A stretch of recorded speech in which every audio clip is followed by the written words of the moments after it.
Hi, I'm Effie, and in this video I'm going to be reading 3 of the books that I got at Granite Noir, my local crime writing festival, back in February.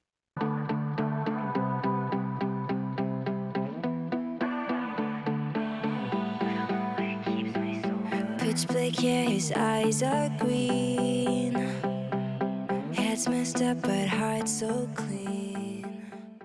I will link my Granite Noir vlog-ish video down below if you want to check out my thoughts on Granite Noir and see what books I picked up. But in this video I'm going to be reading and reviewing She and I, How to Kill Your Best Friend, and My Sister the Serial Killer. This one is a reread. So first up we've got She and I by Hannah King, which is a debut novel following 2 best friends after they wake up on New Year's Day to one of the best friends' boyfriends murdered. And as you can see, the tagline is "Best friends do everything together. Is murder any different?" And it's a really interesting story of friendship and basically, as you would expect, the way that these best friends come together when one of them commits a murder. It's got lots of surprises and whatnot to it. I think there's about 5 point of views, and they all add different dimensions and layers to the story. And I really enjoyed it. The only thing I will say is there's a bit of fat phobia in this book, and it doesn't really add anything. I'm not really sure why this character is so negatively portrayed. But beyond that, I had a really good time with it. I think that it really well represents friendships and just a very enjoyable book. Definitely trigger warnings for extreme bullying, domestic abuse, sexual assault. Those are the ones that immediately spring to mind. That's not to say this is an exhaustive list, so please do check out trigger warnings if you're going to pick this up or any of the books mentioned in this video. So I'm away to start How to Kill Your Best Friend by Lexie Elliot.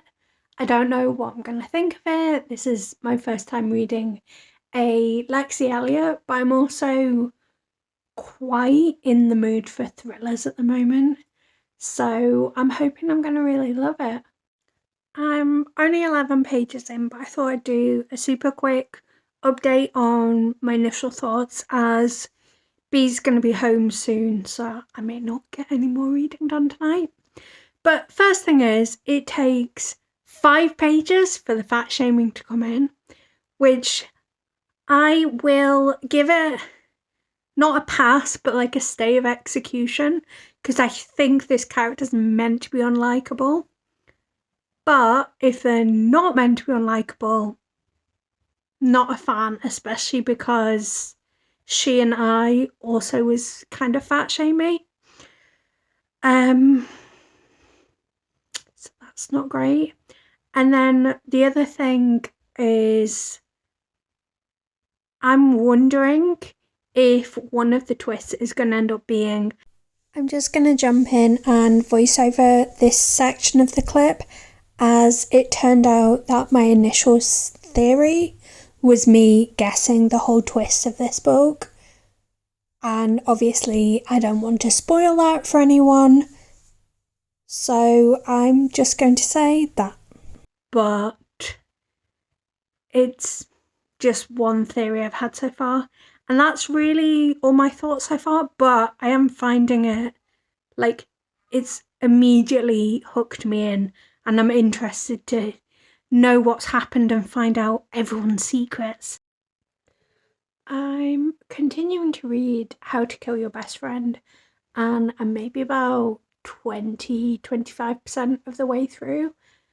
I'm finding it generally quite an interesting read, and it is gripping me, but I simultaneously feel like we're getting too much information about the swimming and not enough information. Like, she's going into detail about how the technique that people are using to tread water, and I mean, maybe it's because I can't visualize stuff, but I'm like, your detail about how this person's treading water makes zero sense to me. So it's kind of bothering me. Like, obviously, these people are all like big swimmers, so they're gonna use like proper swimming terms and stuff, but I'm not. Like, I love swimming. I haven't swum for ages because it's expensive to go swimming, so even though I love it, I'm not able to go. But I'm just finding that I don't care. Like, maybe it'll be significant to the plot later, because it does feel like shenanigans are gonna have gone down. And like, there's a thing with like the first husband that's kind of interesting, but at the same time, I'm like, did you just add that in because you thought the Natasha's Law stuff was interesting? I don't know. But as I say, I am enjoying it. Oh, the only other thing I'm picking up on is both the character of Bron and the character of Georgie are really obsessed with like not only their own bodies and figures, but like each other's. And they keep commenting on how the other one's like really pudgy or really skinny, and it's bothering me, and I'm hoping there's a point to it, but I don't know if there will be. So I'm at roughly the halfway point of How to Kill Your Best Friend. And it's really weird. Like, it feels like it's moving slowly, but it's also drip feeding you information. Like, I feel like we're getting a payoff for a lot of things that have been hinted at, but we're not being told conclusively. So it's quite interesting, even though it feels like things are moving sort of slowly. I'm still very intrigued by it, and I've got no idea where the story's going to be going. I think the issue that I'm having with it at the moment is the transatlantic voice of it. Like, from what I understand, the author is British, possibly even Scottish. I'm not really sure how she defines herself. So I would expect, British terminology, British spelling, that kind of thing. And what's implied is that the characters are British. Most of them live in London, but there's one that lives in New York. So I think they're British. There's certainly like a lot of like British feelings to it, but then every so often you'll get an Americanization, like a character saying she's going to grab a band-aid, which, I mean, language is very fluid, and I feel like the internet has made it more fluid, but I would still say I'm going to get a plaster. I wouldn't say I was going to get a band-aid, and I feel like the people I know in my life would also say plaster.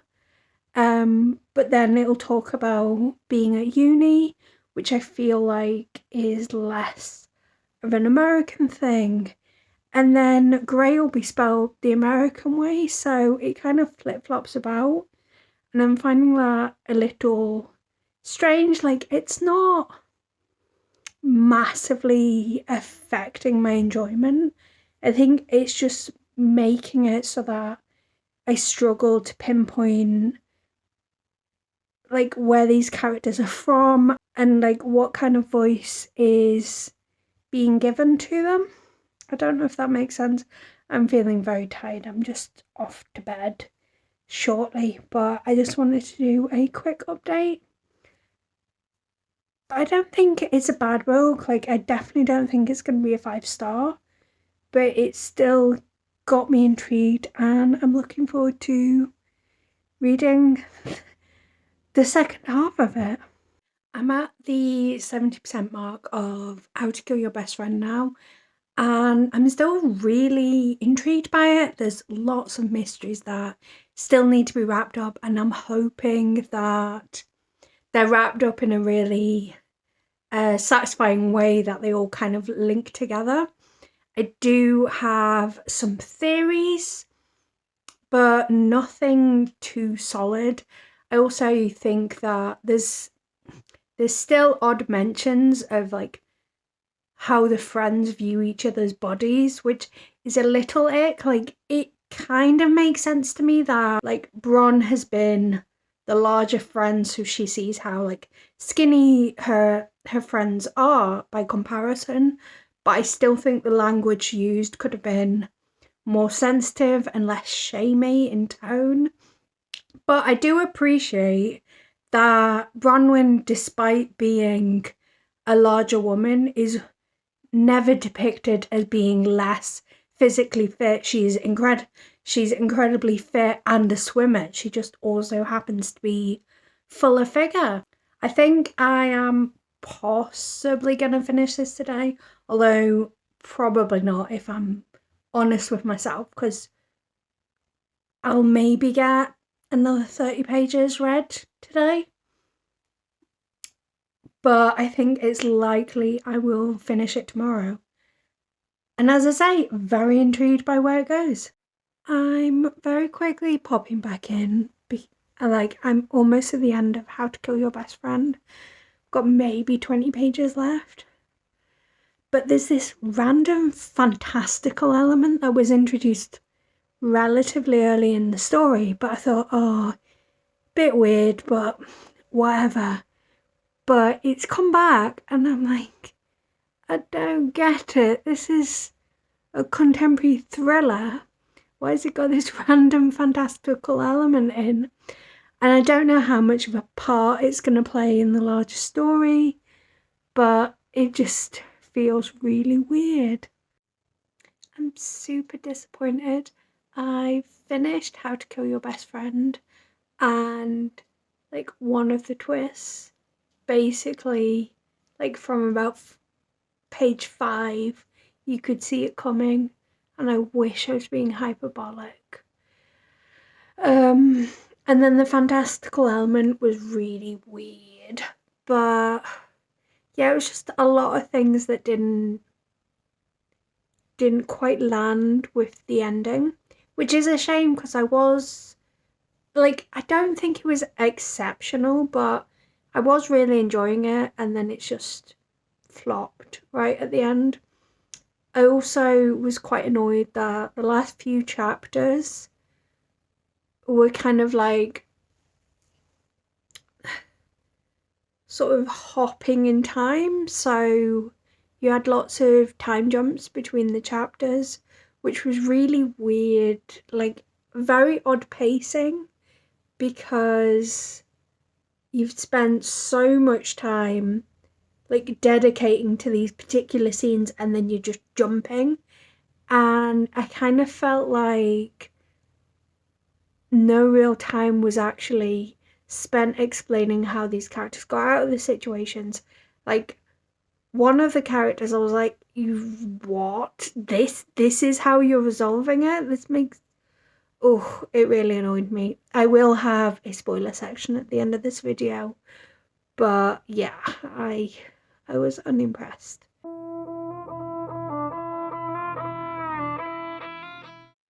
So the final book that I'm going to be reading for this Granite Noir vlog, part 1, I will do a part 2 at some point in the future and read the remaining books, but I'm going to be rereading My Sister the Serial Killer by Oyinkan Braithwaite. I have already read this book some years ago, but I remember basically nothing about it beyond the fact that it focuses on a pair of sisters, one of the sisters is a nurse and one of them just keeps killing her boyfriends accidentally, and the sister who's a nurse keeps clearing up these murders, and then something involving the murderous sister ending up in a relationship with a guy that the nurse sister not loves, but like is crushing on.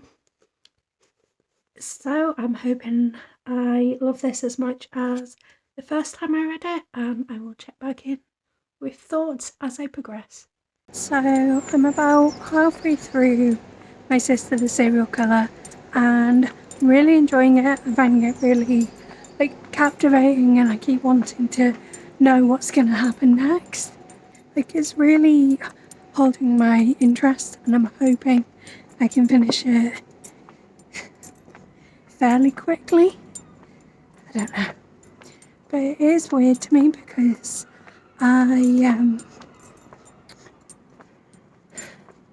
even though this is a reread, I have no idea how it's going to end.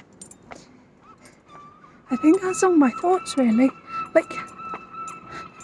It's not having a massive impact. I'm really enjoying it, but I've got no substantial thoughts to it. The relationship between the two sisters is really interesting. And you can kind of relate to the older sibling pressure. I've now finished My Sister the Serial Killer, which is obviously the final book that I wanted to read for this video. And I feel like I've got a few more thoughts than I had earlier today. So I think basically what I love about this book is that it doesn't take itself too seriously, and you don't really know what to expect, what's coming, and the story definitely doesn't go in a way that you can predict or expect. So I really, really enjoy that, and I highly recommend. Incredibly quick read, so definitely pick it up. And I enjoyed that there was an author interview at the end of the book, which just added that little extra bit of interest. Before I wrap up this video, I just wanted to chat a little bit in spoilers about my thoughts on each of these books. So I think I'll go with the one I finished most recently and work back to She and I, which I finished, I don't know, about a month ago now. I'm not completely sure. So, My Sister the Serial Killer. So throughout the book, it feels like you're heading towards the sister murdering the doctor that Corriday fancies. So when you get to the end and it turns out that the doctor actually stabs the sister and the two sisters continue in exactly the same way as they were originally, it was a really fun, interesting twist. And I just, I really liked that it didn't end up where you expected. The sisters didn't end up being arrested. The doctor didn't end up being murdered, although his life is completely ruined now. So I just really appreciated that. With How to Kill Your Best Friend, I really, really wanted to like it. And I know that Kayla over at Books and Lala recently read this book and kind of had a different response to me. And she said something that made a lot of sense to me. She said that basically if you see the twist coming, you're probably not going to enjoy it as much. And 100%, from page 5, it felt really obvious that the best friend, who I already can't remember her name, Lissa, wasn't actually dead. That seemed so blatantly obvious to me. And then for it to turn out that she isn't actually dead. And also, as much as I enjoyed the methods for How to Kill Your Best Friend, it felt obvious to me that those were being written from Lys's point of view. So throughout the book, I'm thinking, okay, so Lys is still alive and Lys is plotting to kill her best friends. And for that to be what happened, I was like, oh, okay, fair enough. And even the thing with Graham, that he'd been murdered, I was like, yeah, as soon as you introduced Graham's backstory, it felt really obvious that he'd been murdered. So there wasn't a lot of surprises to this book. What I will say though is, as I was reading it, for the most part, I was enjoying it. I was feeling gripped. I just really found it very predictable. And I absolutely hated the snake thing. The like sea monster that was just completely random.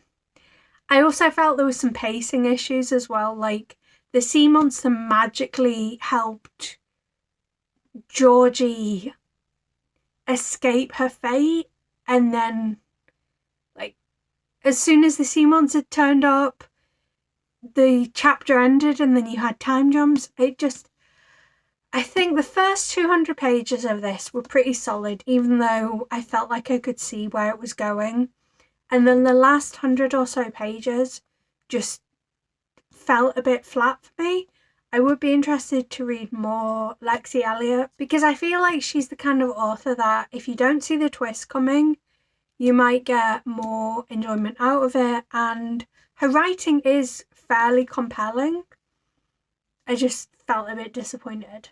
And by far my favourite of the 3 books that I read, although I did really love My Sister the Serial Killer, but she and I found really compelling. The relationship between Jude and Keely was so fascinating and so relatable. It was interesting to me though that because of the question that the author asked when we got these dedicated, because Shannon and I decided to get them dedicated to the primary characters in these books. So mine's dedicated to Jude and Shannon's is dedicated to Keely. And the question that the author asked us to decide who was who, like, nailed it on the head. Like, I definitely see a lot more of myself in Jude. And Shannon said in her wrap-up TBR game, I'll link it in the description, that she saw a lot of herself in Keely. But because of the question that was asked in the prologue, I knew that the prologue was from Jude's perspective. So I basically went into this book knowing that Jude was the killer. But I just thought, like, a lot of things were so well done, especially the way that Jude's life kind of came unraveled after the sexual assault. I would have liked to have seen a little bit more of just finishing off the stories with Keely's brother and a little bit with Keely and Jude as well. But absolutely amazing. And as a debut as well, I'm definitely going to be looking out for what this author brings out next. And that's the video. Let me know if you've read any of these books and what you thought of them. Please do give this a like, subscribe if you want more content from me. I'm going to be bringing out a part 2 of this video at some point in the future where I read the rest of the books I got at Granite Noir. But that's all for now, so until next time, bye!